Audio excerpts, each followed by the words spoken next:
Ky është momenti kur herët në mëngjes forcat zjarrfikse ndërhyn pranë qendrës së kryeqytetit, ku 3 makina të parkuara u përfshin nga flakët.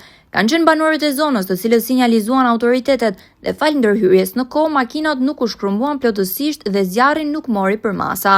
Fal verifikimeve paraprake, rezulton se zjarri në mjete ka qenë i qëllimshëm dhe u është vënë të 3 makinave të cilat ishin të parkuara në distancë nga njëra tjetra. Policia ka pyetur pronarët e tyre, të cilët rezultojnë banor të lagjes dhe pa konflikte të hapura. Çelës për zbardhjen e kësaj ngjarje janë kamerat e sigurisë në zonë. Mësohet se në disa prej kamerave janë kapur autorët e kësaj zjarrvënie, të cilët lëvizin në këmbë dhe të pamaskuar në rrugë dhe pasi i vendosin zjarrin makinave largohen. Grupi hetimor i ngritur për rastin në komisariatin numër 3 po punon për identifikimin dhe vënien në pranga të tyre.